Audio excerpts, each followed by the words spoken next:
የክራይስት አርሚ ዓለም አቀፍ ቤተክርስቲያን መስራችና ባለራዕይ የሆነው ነብዩ እዩ ጩፋ ከጠንቋይ ቤት የደረሰው አስደንጋጭ መልእክት ምንድነው? በዝርዝር ይዘናል። ጠንቋይ ቶፕ አለ ቁጭ ብሎ የሚያዝዝ ማለት ነው። በቃ የፈለገውን በግ የሚያዝዝ ከለሩን መርጦ ጋቢ ራሱ ሳይዝ አውጥቶ ይሄን የሚያክል ወፍራም ወንጌል ለመስበክ በወጡ ክርስቲያኖች ላይ ከባድ ጥቃት ተሰነዘረ።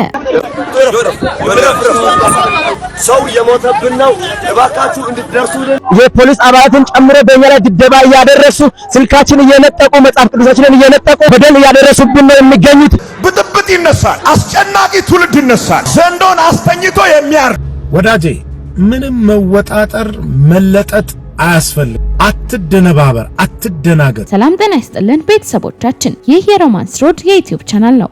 በቻናላችን አዳዲስና ወቅታዊ ትኩስ መረጃዎችን ይዘንላችሁ መተናል።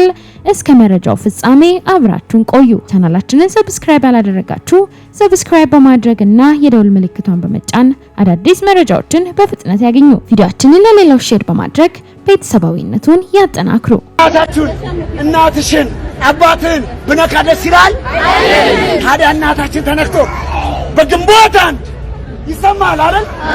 በግንቦት አንድ ልደት እየጋ ቤዛዊት ዓለም ድንግል ማርያም እንዳትቀር በቲክቶክ በዓለም ይነገር።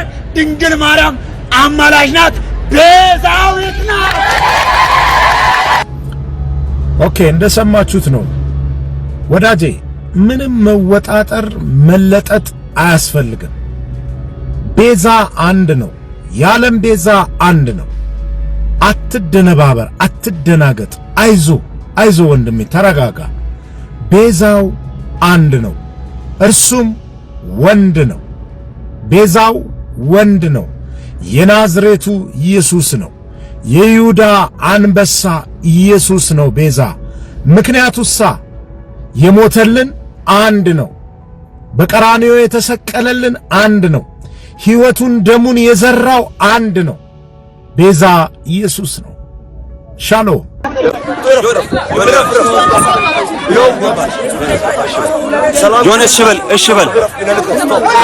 ሰላም ቅዱሳን።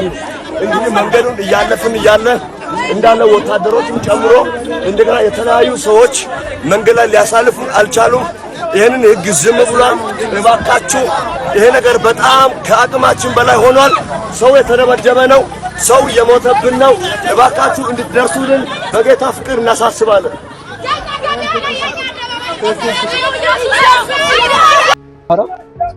እኛ ከአርባ ምንጭ ከተማ ከጫውበር ቃለ ሕይወት ቤተክርስቲያን የመጣን የወንጌል ስርጭት ቡድን ዛሬ በዚህ መልኩ በማሽለ ከተማ ወንጌል እያሰራጭን በምንገኝበት ሰዓት የማሽለ ከተማ የቀበሌው አስተዳደርን ጨምሮ የፖሊስ አባላትን ጨምሮ በእኛ ላይ ድብደባ እያደረሱ ስልካችን እየነጠቁ መጽሐፍ ቅዱሳችንን እየነጠቁ እንደዚህ አይነት በደል እያደረሱብን ነው የሚገኙት። አሁን በዚህ ሰዓት እየተደበደብን ነው የምንገኘው። ይኸው በዚህ መልኩ እየደበደቡን እያባረሩን ነው። በጌታ ፍቅር የምንጠይቃችሁ የመንግስት አካል የሆናችሁ ፍትህ ለወንጌል በሚል ድምጽ እያስተላለፍን ነው። የመንግስት አካል የሆናችሁ ይሄ ጉዳይ የሚመለከታችሁ በሙሉ ይሄን ድምጽ ሰምታችሁ በጌታ ፍቅር እንድትደርሱ እግዚአብሔር ፍቅር እንጠይቃችኋለን። የሚመለከት አካል በሙሉ ደርሶኛል፣ ከዚህ እንድታደገን እንጠይቃለን። ፍትህ ለወንጌል፣ ፍትህ ለወንጌል ለአሊ ዞን፣ ለአሊ ከተማ ወንጌል ስርጭት ቡድን፣ ለአርባ ምንጭ ጫውበር ቃለ ሕይወት ወጣቶች ቡድን። ኦርቶዶክሳውያን ባለማህተቦች ለአምላካችን ለጌታችን ለመድኃኒታችን ለኢየሱስ ክርስቶስ ስግደት ስንሰግድ በዚህ መልኩ እንሰግዳለን። ልብ በሉ። ለወላዲተ አምላክን ለወለደች ለድንግል ማርያምም ስንሰግድ በተመሳሳይ መልኩ በዚሁ ልክ ደግሞ እንሰግዳለን። ይህ ብቻ አይደለም፣ ለጻድቃን ለሰማዕታትና ለመላእክት በዚሁ ልክ እንሰግዳለን። ነገር ግን ሰገድን ማለት ልባችን ላይ ለአምላክና ለጸጋ እንዲሁም ደግሞ ለአክብሮት የምንሰግደውን ስግደት ግን ልባችን ላይ ነው እያልከን ያለኸው ለእግዚአብሔር የአምልኮና ለወይ ለማርያም ወይ ለቅዱሳን ወይ ደግሞ ለመላእክት ለሰማዕታት የምሰግደው ተመሳሳይ ነው። ነገር ግን በልቤ ነው እኔ ለማን እንደሆነ ማከፋፍለው ነው እያልከን ያለኸው። እንደዛ ነው እያልከ ያለኸው። እሺ ቅዱሳን እባካችሁ ይሄን ቪዲዮ ኮፒ ሊንክ ሼር እንድታረጉልኝ እፈልጋለሁ። በድንቅ ዝማሬዎቿ የባረከችን ተወዳጇ ዘማሪ ሀና ተክሌ ምን ገጠማት? በማህበራዊ ድረ-ገጿ ላይ እንዲህ ስትል አጋርታለች። ጊዜ የማይፈታው ጉዳይ በንግግር አይፈታም። እባካችሁ ንጽህናችሁን ለሰዎች ለማብራራት ኃይል አታባክኑ። እግዚአብሔር ካየላችሁ ይበቃል። አውቆ በስውር እየጎዳችሁ የሚያደክማችሁን አትታገሉት። ቢያምም የተሰወረን በጊዜ በሚገልጥ ጌታ ፊት በዝምታ ቆዩ ስትል ተወዳጇ ዘማሪ ሀና ተክሌ በፌስቡክ ገጿ ላይ አጋርታለች። ታዲያ ተወዳጇ ዘማሪ ምን ገጥሟት ይሆን? ብዙዎችም እየተነጋገሩበት ይገኛል። እየሰማ ባደገ ፋሚሊ ውስጥ ብድግ ብለ ከእንቅልፍ እንደነቃ ሰው ኢየሱስ ጌታ ነው ብትል ብጥብጥ ይነሳል። አስጨናቂ ትውልድ ይነሳል። ዘንዶን አስተኝቶ የሚያርድ በእባብ ጭንቅላት ላይ የሚራመድ በወንጌል አላፍርም፣ ኢየሱስ ጌታ ነው ለማለት አላፍርም፣ የኢየሱስን አዳኝነት ለማወጅ አላፍርም። ያልሰማ ይስማ፣ የሰማ ያሰማ። በወንጌል አናፍርም። ወንጌል አንድ ነው። መጽሐፍ ቅዱስ ወንጌል ስለ ልጁ ያወራል። የእግዚአብሔር ልጅ ስለሆነው ስለ ኢየሱስ ክርስቶስ ያወራል ይላል። ስለ ኢየሱስ ክርስቶስ የሚያወራውን የእግዚአብሔርን ወንጌል የክርስቶስን ወንጌል ለመስበክ አናፍርም። በሮሜ ምዕራፍ 1 ቁጥር 16 ላይ ሐዋርያው ጳውሎስ ሲናገር በወንጌል አላፍርም ብሎ ይናገራል። ምን ማለቱ ነው? በጌታ የሆኑ ሰዎች ከሚኖሩበት ቀያቸው ላይ በሚፈናቀሉበት የጌታ በመሆናቸው ብቻ ስራ በማይቀጠሩበት ዘመን ያመረቱትን ነገር ወደ ከተማ ወደ ገበያ ወስዶ መሸጥ በማይችሉበት ዘመን በአንድም በሌላም ክርስቲያኖች ላይ አደገኛ የሆነ ጥቃት በሚደርስበት ዘመን ማንም ደፍሮ እኔ በጌታ ነኝ ብሎ መናገር በማይችልበት ዘመን ጳውሎስ ደረቱን ነፍቶ እኔ በወንጌል አላፍርም፣ ወንጌል ኢየሱስ ነው፣ ይሰበካል፣ ይታወጃል። እስኪ አንድ ሰው አሜን ይበል። ገንዘብ ያለው፣ ዕውቀት ያለው፣ ጥሩ ቤተሰብ ያለው፣ ጥሩ ዝና ያለው ሁሉ በተደበቀበት ዘመን ጳውሎስ ወደ ፊት ለፊት መጥቶ በወንጌል አላፍርም ብሎ የተናገረው ጡንቻውን አምኖ አይደል፣ ከሆነ ከስፔሻል ቤተሰብ ስለወጣ አይደል። ዛሬ እስር ቤት ቢገባ በ24 ሰዓት ውስጥ ጣልቃ የሚገባ ባለስልጣን ዘመድ አለኝ ብሎ ስለሚያስብ አይደል። በወንጌል አላፍርም ብሎ ጳውሎስ የተናገረው የወንጌልን ኃይል ስለሚያውቅ። ወንጌል ያለ ዋስትና ያወጣል። ወንጌል የተዘጋውን ይከፍታል። ወንጌል እኩለ ሌሊት ጠባቆችን እንደ ሞተ ሰው አስተኝቶ ጴጥሮስን እጁን ይዞ ነው የወጣው። እስኪ አንድ ሰው አሜን ይበል። በወንጌል አላፍርም፣ በወንጌል አላፍርም። ለ100 ዓመት ለ200 ዓመት ለ1000 ዓመት ሳይነካ የኖረ አካባቢ ነው። እንዴት ገብቶ ሰበከ? ኃይል የታጠቀ ትውልድ ይመጣል። ኃይል የለበሰ ትውልድ ይመጣል። ኃይል የሚናገር ትውልድ ይመጣል። በኃይል የሚያምን ትውልድ ይመጣል። ኃይልን እንደ ጋሻ የያዘ፣ ኃይልን እንደ ቀበቶ የታጠቀ፣ ኃይልን እንደ ጫማ ያጠለቀ፣ ኃይልን እንደ ልብስ የለበሰ ትውልድ እሱ ውስጥ አንድ ሰው ይታየኛል። በዚህ ትውልድ መካከል እኔም አለሁ የሚል ሰው፣ በዚህ ትውልድ መካከል እኔም አለሁ የሚል ሰው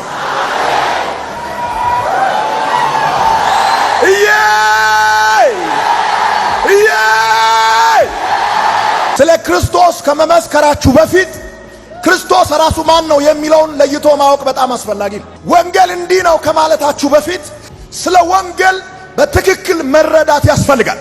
የወንጌል የመጀመሪያው ስራ ካንተ ውስጥ ፍርሃትን ይነቅላል። ኢየሱስ የገባው ሰው ሰይፍ እያየ ሐሳቡን አይቀይርም። መንፈስና ጥላቻ የተጠመደ የሃይማኖት ተቋም አለ። በዚህ አይነት ደግሞ እናንተ ተስፋ መቁረጥ የለባችሁ። የተኛውም ቦርደር ይሁን በዚህ ቃል ይሰበራል። ባለፈው በግልጽ ነግሬያችኋለሁ። የተኛውም ራዳር ይሰበራል ብያለሁ። አሁንም ደግማለሁ። ወንጌልን የሚቃወም ራዳር ካለ ዛሬም ነገም ይሰበራል። እውነት እንዳይገባ ወንጌልን ለመቃወም የቆመ ራዳር ካለ፣ የሰው ዕውቀት ካለ፣ ሃይማኖታዊ ስርዓት ካለ በእግዚአብሔር ቃል እሰብራለሁ። ይሄ መልእክት ከነብይ እዩ ነው። አንድ ሰው አሜን ይበል። ብዙ ኢትዮጵያ አብያተ ክርስቲያናት ማምጣት ያለበት ተጽዕኖ አለ፣ ግን እስካሁን ድረስ ክሪፕል ሆኗል። ሽባ ሆኖ ቁጭ ብሏል። እዛ መንደር ውስጥ ማለት ነው። የሆነች ትንሽ ቢሮ ከፍሎ አቦ ይንቀሳቀስ ምንድነው የምሰራው? ወንጌል ባለስልጣን ያደርጋል። ሽባ አንሆንም፣ እንንቀሳቀሳለን። ለዚህ ደግሞ የሆሊ ስፒሪት ኃይል ያስፈልጋል። የመንፈስ ቅዱስ ስልጣን ያስፈልጋል። የመንፈስ ቅዱስ ጉልበት ያስፈልጋል። አማኝ ነቃበል። በመንደር ጉዳይ አትጠመድ፣ ነቃበል። ውስጣችሁ ላይ ያለውን መብራት ረጅም አብሩ። መንገዱ ረጅም ነው። ጉዟችን እስከ ኢየሩሳሌም ነው። ጠንቋይ ቶፕ አለ፣ ቁጭ ብሎ የሚያዝዝ ማለት ነው። በቃ የፈለገውን በግ የሚያዝዝ ከለሩን መርጦ ጋቢ ራሱ ሳይዝ አውጥቶ ይሄን የሚያክል ወፍራም እንደገና ብር ራሱ ተመን አውጥቶ 50 ሺህ እስከ ሮብ ካላስገባ ነፍስን በላለሁ ልጅህን በላለሁ ብሎ መጋረጃ ውስጥ ቁጭ ብሎ ማለት ነው። ጸበሉ እኮ የገብርኤል ነው። የሚረጨው ደግሞ ከሱ ጋር ነው። ገብርኤል ጋር አንድ ላይ ነው። አንድ ላይ ይመጣል። ከዛ ደግሞ እሱ ደግሞ ይጸልይባታል። እዛ አንድ ላይ ነው። በቃ በጣም የተከበረ ነው ሪል ጋብርኤሉ። በሱ ስም የሚነገደው ጋብርኤል ግን በፍጹም ጋብርኤል አይደለም። ዋናውም ጋብርኤል እንኳን ቢሆን አናመልከውም። እንወደዋለን፣ እናከብረዋለን። የእግዚአብሔር መልእክተኛ ነው። ስግደት አምልኮ የሚገባው ለታረደው በግ ነው። በጋብርኤል ስም፣ በሚካኤል ስም፣ በማርያም ስም የሚደረጉ ውሸቶች፣ ክህደቶች፣ ማስመሰሎች አናደርግም እየተባለ የሚደረገው ነገር መፍረስ አለበት። መፍረስ ብቻ ሳይሆን መቀጥቀጥ አለበት። ጠንቋይ ቤት ጋብርኤል ምን ይሰራል? ሲጀመር ማለት ጠንቋይና ጋብርኤል የእግዚአብሔር ጋብርኤልና ያጋንንት ጠንቋይ እኮ አይተዋወቁም። እና ጠንቋይ ቤት ጋብርኤል ምን ይሰራል? የጋብርኤል ጽዋ ጋብርኤል ፓርሶ ይጠጣል፣ ጋብርኤል ጠጅ ይጠጣል። ለጋብርኤል ተብሎ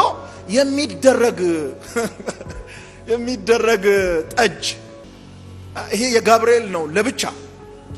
በሚገርም ተጣጥቦ ለብቻ ጭስ በጭስ ተደርጎ ከላይ ተወልውሎ የጋብርኤል ጽዋ ገብርኤል ከላይ ቁጭ ብሎ እንዴት እንደምስቅ እንዴት እንደሚገረም አንዳንዴ ደግሞ በጣም የሚያዝንም ይመስለኛል።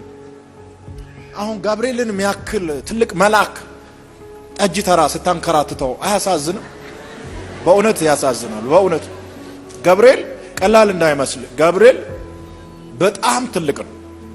ሚካኤል በጣም ትልቅ ነው። የእግዚአብሔር መላእክቶች በጣም የተከበሩ ናቸው።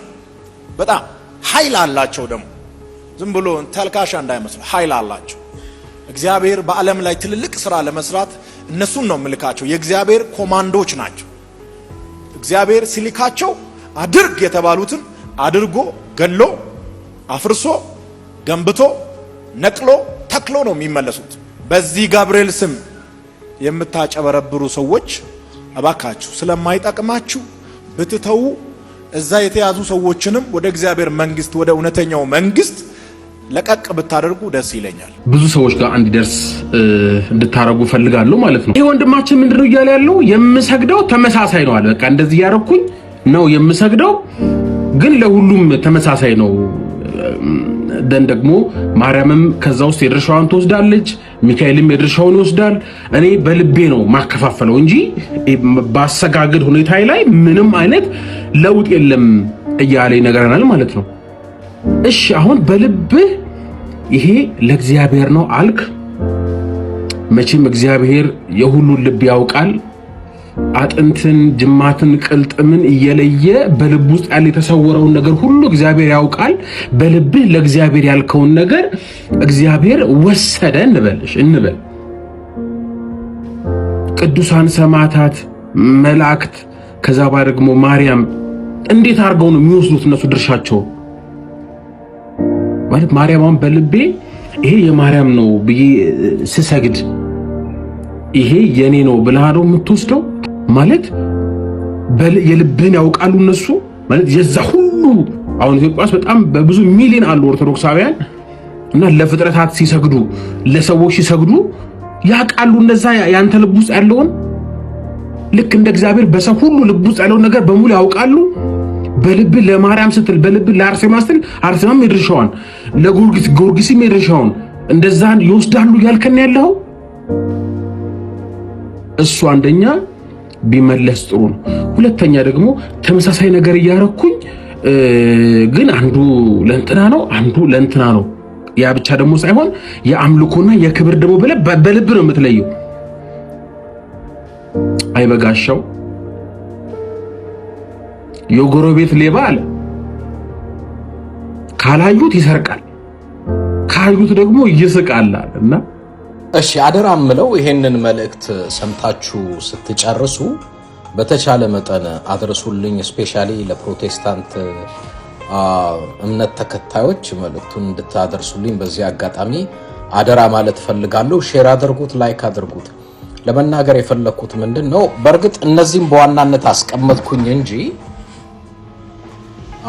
ስለነዚህ ብቻ ሳይሆን በአጠቃላይ አሁን ስለመጣው አንድ ፋሽን ነው በወንጌላውያን አብያተ ክርስቲያናት በፕሮቴስታንት ውስጥ ኢትዮጵያ ውስጥ ላሉት በዋናነትና እንደ ፋሽን ተይዟል። ይሄ ነቢያት የሚባሉ ወይንም ደግሞ ሐዋርያት የሚባሉ በመሰረቱ ግብ አለው እግዚአብሔር።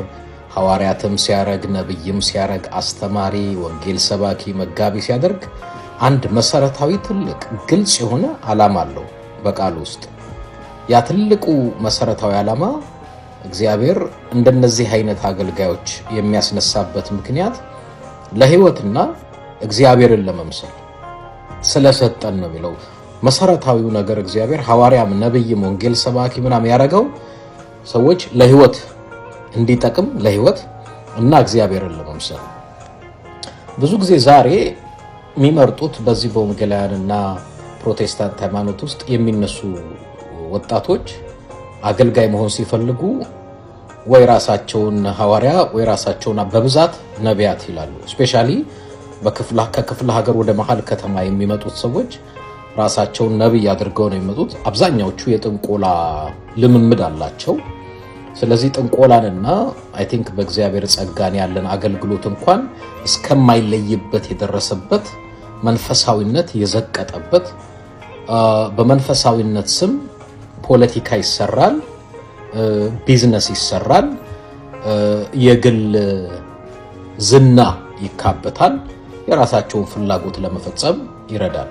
በዋናነት አሁን ኢትዮጵያ ውስጥ ስፔሻሊ በመሃል ከተማ አዲስ አበባ ከክፍለ ሀገር ራሳቸውን ሐዋርያ ይበሉ ነቢያት እያሉ የሚሰበሰቡ ሰዎች አብዛኛዎቹ ማለት ይቻላል ከ90% በላይ ከነዚህ ያልፉ የፖለቲካ ስራ አላቸው፣ የቢዝነስ ስራ አላቸው።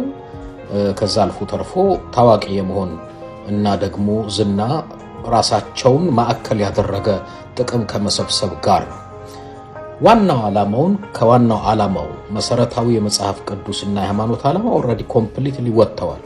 ለዚህ ግን ተጠያቂ ብዙ ጊዜ ሰዎች ማን ነው ለዚህ ተጠያቂ ብለው ይናገራሉ። አንደኛ ግለሰቡ፣ ግን ግለሰቡ ብቻ አይደለም። እነዚህን ሰዎች ደግሞ የሚያባልጓቸው ተከታዮቻቸው ናቸው። ተከታዮቻቸው ተጎዳን፣ በሐሰተኛ ትንቢት ልጄን አጣው፣ ትዳሬን አጣው፣ ገንዘቤን አጣው ምናምን ሲሉ ሲወቅሷቸው ደግሞ ትሰማላችሁ። ወል ተከታዮቹን ይበለዋችሁ ማለት ነው። በመሰረቱ እንድንከተለው የተጠራ ነው ክርስቶስ፣ እንድንመራበት የተሰጠን መጽሐፍ ቅዱስ። ከዛ ወጣችሁ ሰው እየተከተላችሁ ነብይ ነው ሐዋርያ ነው በሚል በመጨረሻ ተጎዳው፣ ትዳሬ፣ ህይወቴ፣ ገንዘቤ፣ ንብረቴ የምትሉ እናንተ ወል ጥፋቱ እናንተ ነው። ስለዚህ እነዚህ ሐሰተኛ ነቢያቶችንም በእግዚአብሔር ስም የመጡ አገልጋይ ነን የሚሉ ሰዎችን የሚያስተው ተከታዩ ነው። አጀብ ጭብጨባ በቅርብ ጊዜ ያየን ነበር። አሁንማ እንደ ፖለቲከኛ በመሳሪያ የሚታጀቡ በቦዲጋርድ የሚታጀቡ ከማን ሊጠበቁ እንደሆነ አላውቅም፣ ግን ፕሪቲ ማች እውነቱን ለመናገር እሱን ያልኳችሁ ሃይማኖትና ፖለቲካ፣ ሃይማኖትና ቢዝነስ፣ ሃይማኖትና ዝና ተቀይጧል። በመሰረቱ እግዚአብሔር መጽሐፍ ቅዱስንም አገልጋዮችንም የጠራበት ትልቁ አንደኛ ለጽድቅ፣ ምክንያቱም በጽድቅ እንድንኖር ጽድቅ እንድናስተምር ነው። ሁለተኛ ፍትህ። አሁን አገሪቷ ውስጥ ኢትዮጵያ ውስጥ እንደዚህ ደም የሚፋሰስበት ፍትህ የጎደለበት እርስ በርስ የምንባላበት ዘመን ታይቶ አይታወቅም። ግን እላይ ቤተ መንግስት ካለው ጀምሮ ታች በየመዋቀሩ ያለው ለፍትህ የቆመ አይደለም፣ ለጥቅም የቆመ ነው። መሬት ካገኘ፣ ገንዘብ ካገኘ፣ ኮንዶሚኒየም ካገኘ፣ የተለያየ ነገር ካገኘ ችግር የለበትም። ስለ ፍትህ አያወራም። አገሪቷ ፍትህ የሚፈልጉ ምስኪን በየቦታው የሚያለቅሱ ፍትህ ፍለጋ የሚጮሁ እጅግ በጣም ብዙ እንደ ህዝብ በሚሊዮኖች ግን የእግዚአብሔር ሰዎች ነን ባዮች አይታችኋቸዋል። ስለ ፍትህ ኢንስቴድ እነሱ ስለ ፍትህ አይደለም የሚሰብኩት፣ ስለ ፍትህ አይደለም የሚናገሩት፣ ስለ ፍትህ አይደለም የሚተነብዩት። ሌላው ቅድስና ነው። መጽሐፍ ቅዱስ ሐዋርያትም ነቢያትም ወንጌል ሰባኪም አስተማሪም ሰጠ ይልና ሁላችን ምንድነው የሚለው? የእግዚአብሔር ልጅ በማመን በማወቅ ወደሚገኝ አንድነት ሙሉ ሰው ወደ መሆን ወደ ክርስቶስ ሙላቱ ልክ እስክንደርስ ድረስ ቅዱሳን አገልግሎትን ለመስራት ቅድስና ተሰሙ የቅድስና ትምህርትም ስብከትም ይሄ እንዲያውም እንደ ፋሽኑ እንዳለፈበት አድርገው ነው የሚቆጥሩት። በጣም የሚያሳፍረው የሚያሳዝነው ቤተክርስቲያንም የወደቀችው ለዛ ነው። ምንም የህይወት ፕሪንሲፕል ወይንም መርህ አትማሩ። ምንድነው? በምንድነው የተጠመዱት? ሀብት እናመጣለን፣ ገንዘብ እናመጣለን፣ እናበለጽጋለን ነው። ፖለቲካውም ለማበልጸግ ሃይማኖቱም ለማበልጸግ። ግን መሰረታዊው ዓላማ የሃይማኖቱ እሱ አይደለም። እናበለጽጋለን የሚሉት ቢያበለጽጉ ጥሩ ነው። ምንበለጽገውም በመርህ ነው። እንደው እንበለጽጋለን ብለን ስለሰበክን አሜን ብለንም ስለጮህን የሚበለጽግ ሰው የለም። የመበልጸግ ትልቁ መንገዱ ስራ መስራት ነው። እኛ ፋብሪካ ይዘጋል፣ የተዘጋው ፋብሪካ ከዛ በኋላ ቤተክርስቲያን ይሆናል። ከዛ በኋላ ስራቱ ይመጣና ተሰብስቦ ደግሞ ከእንደገና ስራ እንዲከፈት ደግሞ ይጸልያል። እና እኮ በጣም የሚያሳዝንና የሚያሳፍር ነው። ስለ ጽድቅ፣ ስለ ፍትህ፣ ስለ ቅድስና፣ ስለ ህይወት መርህ የሚያወራም የሚሰብክ የሚያስተምርም የለም። አብዛኛዎቹ ሰባኪዎች ምን እንደሚያስተምሩ የምታውቁት ነው። ስለዚህ ግለሰቦች ተጠያቂ፣ አማኝ ተከታያቸው ተጠያቂ፣ ሌላ ተቋማት ነው። የአብያተ ክርስቲያናት ምናምን የሚባል ተቋም አለ። ተቋሙ ራሱ የዘቀጠ ስለሆነ እንኳን እነሱን ለመገሰጽ ይቅርና ራሱንም ለመመልከት እድል ስለሌለው ሃይባ ያጣበት የሃይማኖት መካሪ ገሳጭ የጠፋበት ሰው እንደ ልቡ ደስ ያለውን የሚያደርግበት ነው።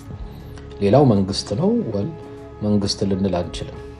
እነዚህ ራሳቸው ከመንግስት ጋር አብረው ለስርዓት አልበኝነት የሚሰሩ ስለሆኑ ግለሰቡንም ተከታዩም ተቋማትም መንግስትም ሁሉም የወደቀበት በሞራል የወደቀበት በፍትህ የወደቀበት ማንም ለማንም አቤት ሃይ ባይ የማይልበት እንደዚህ አይነት ውድቀት ላይ ደረሰ።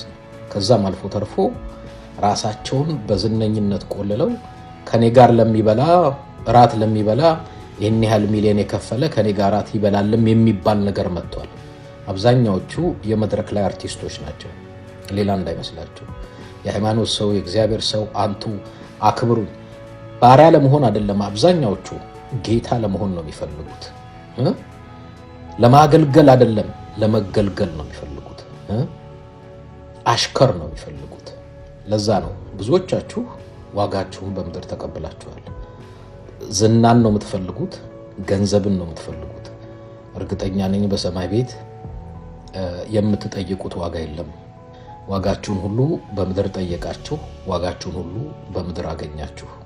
ዛሬ ሁሉ ነገር የሚሸጠው የሚለወጠው አገልግሎቱ በሙሉ በገንዘብ የሚተመን ነው። ለጽድቅ የሚባል ለፍትህ ለቅድስና የሚባል ለህይወት መርህ የሚባል የለም። ፕሮቴስታንት እንደ ፕሮቴስታንት ዘግቷል፣ ተብላሽቷል። ምናልባት ወደ እግዚአብሔር ቃል የሚመልስ ወደ እውነተኛ ትምህርት የሚመልስ ሪቫይቫል መነቃቃት እስካልተፈጠረ ድረስ አሁን በኢትዮጵያ ውስጥ ያለው ልምምድ በሙሉ ከሌሎች የአፍሪካ አገልጋዮች የተኮረጀ ነው። አብዛኛዎቹ ነቢያት ሐዋርያት ዘይት ሲቀቡ ውሃ ሲሸጡ የተለያየ ነገር ሲያደርጉ ከራሳቸው ፈጥረውት አይደለም።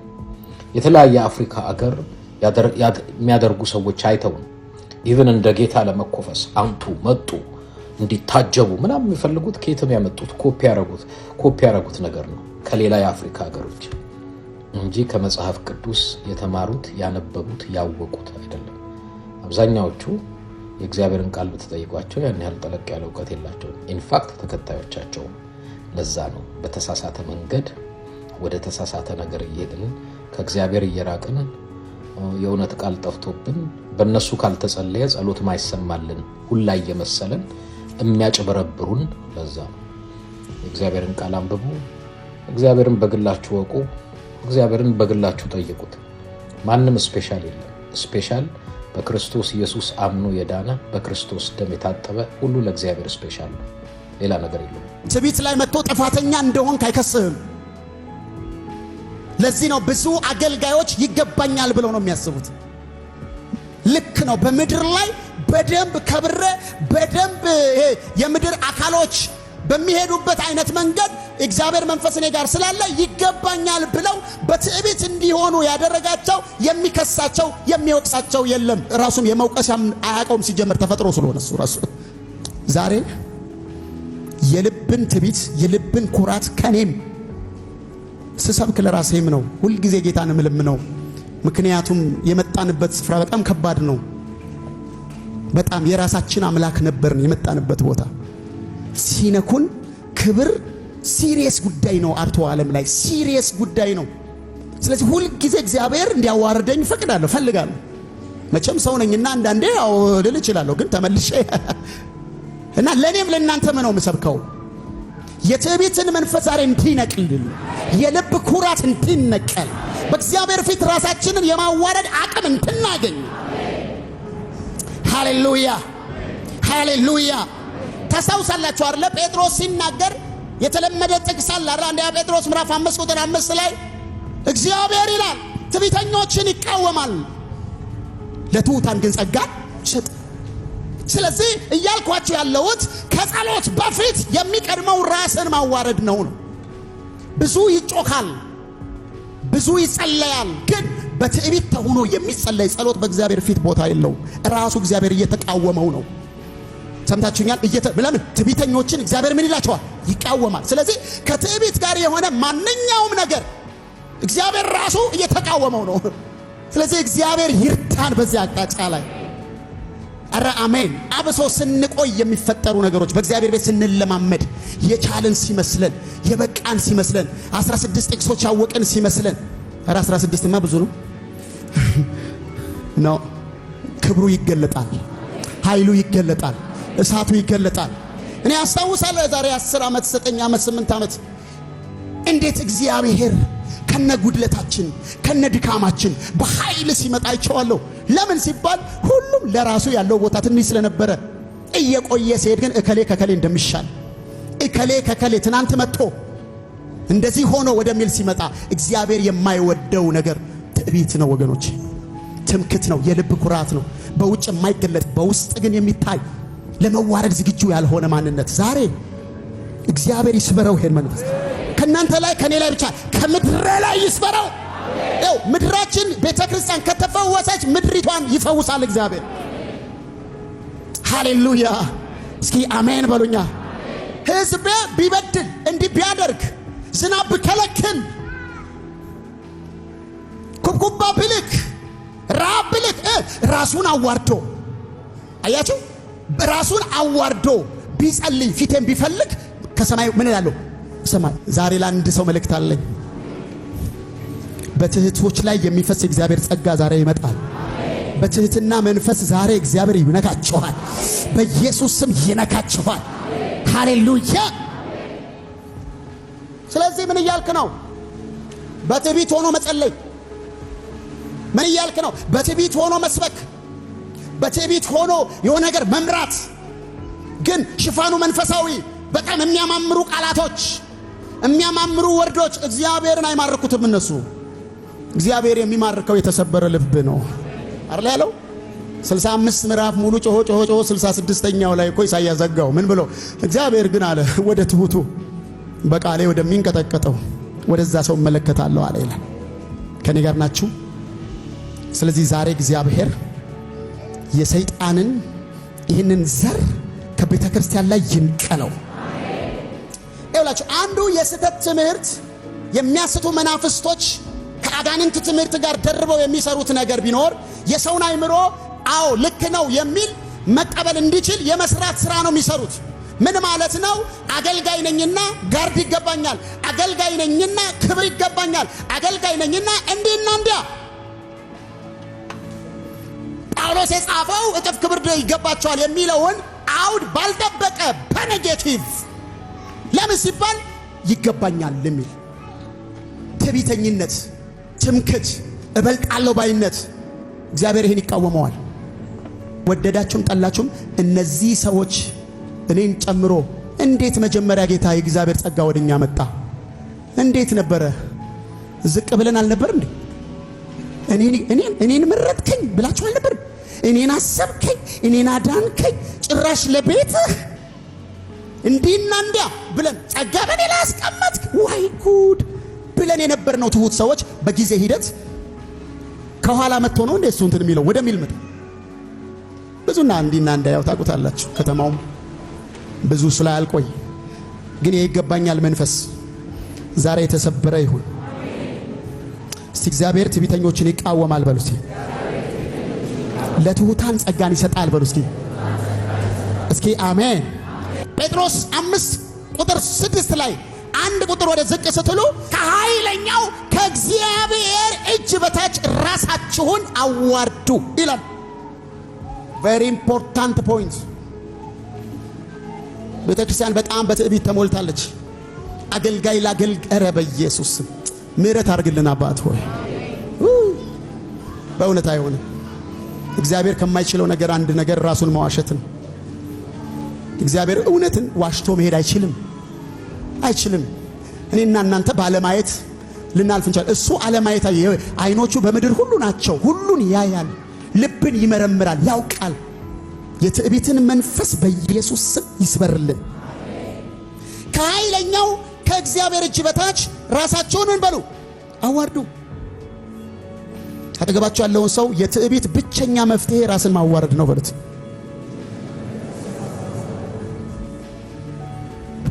አሜን። እዛም ትዕቢተኛው ነን፣ እዚህም ትዕቢተኛው ነን። እንችላለን አንችልም? እዚህ አንድ ብቻ ነው ያለው፣ ከፍ ያለ አንድ ብቻ። ስለዚህ እግዚአብሔር ራስን በማዋረድ ይባርካችሁ። ምን ያህል ሰው አሜን እንደሚለኝ ባላቅም እግዚአብሔር ይባርካችሁ። ሃሌሉያ አሜን ነው ወይ? ባይዘወይ ከትዕቢት ጋር ሁሉ ሰው ፊት ለፊት የሚጋፈጥባት ሚኒት አለች። ሁሉ እያንዳንዱ ሰው በልኩ የሆነ ሰው ሲያዋርደው፣ የሆነ ሰው የሆነ ነገር ሲለው ባይኤኒሚስ አለ ሁሉም። ያቺ በጣም ጥሩ ሞመንት ናት ዝቅ ለማለት።